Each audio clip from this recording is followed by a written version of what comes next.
Masuknya agama Islam di Indonesia. Wilayah Nusantara sangat luas. Letak geografinya terletak pada persimpangan perdagangan antara India, Cina, dan Arabia. Maka sulit untuk memastikan mana yang pertama kali yang menerima ajaran Islam.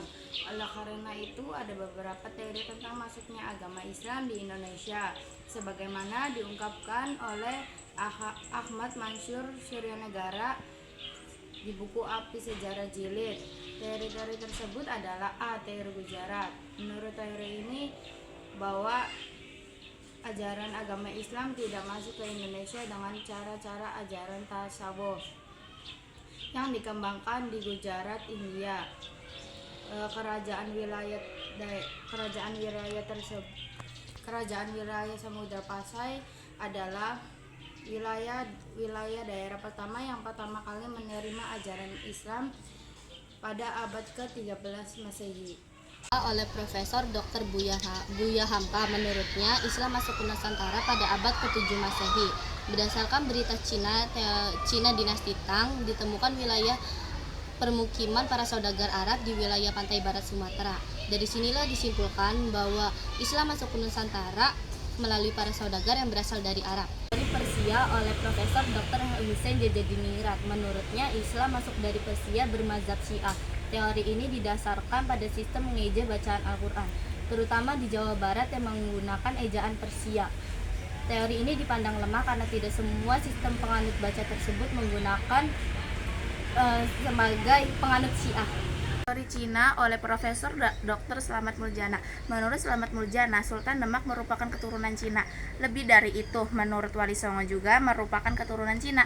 Pendapat ini didasarkan pada kronik Lenteng Sapokong.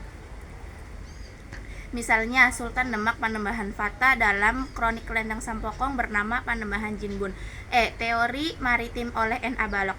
Walaupun di Makkah dan Madinah terjadi perang selama kurun waktu 10 tahun antara 1 sampai 11 Hijriah atau 622 sampai 623 Masehi, namun tidak memutuskan jalur perdagangan laut yang sudah jadi tradisi sejak lama. Menurut N.A. Balok, hal itu terjadi karena umat Islam memiliki kemampuan dalam penguasaan perniagaan melalui jalur maritim. Melalui jalur ini, yakni pada abad ke-1 Hijriah atau abad ke-7 Masehi, agama Islam dikenalkan di sepanjang jalur niaga di pantai tempat persinggahannya. Tokoh penyebar ajaran agama Islam di Indonesia. 1. Sultan Malik Al-Saleh 1267 sampai 1297 Masehi.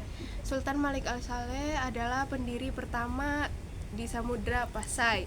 Beliau wafat pada tahun 1297 Masehi.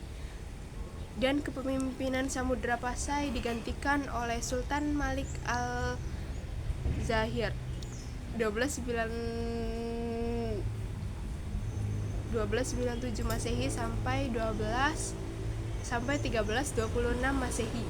Ada Sultan Ahmad. Beliau merupakan Sultan Samudra Pasai yang ketiga, bergelar Sultan Malik Al-Thohir. Selanjutnya Sultan Alauddin Riayat Shah 1538 sampai 1571 Masehi. Beliau merupakan Sultan Aceh ketiga, terkenal sebagai peletak dasar-dasar kerajaan Kesultanan Aceh, hubungan baik dengan Kesultanan Turki Utsmani dan kerajaan Islam lainnya menjadikan pemerintahannya semakin kuat. 1404 sampai 1546 Masehi. Wali Songo merupakan wali atau sunan yang menjadi pelapor penyebaran Islam di Pulau Jawa.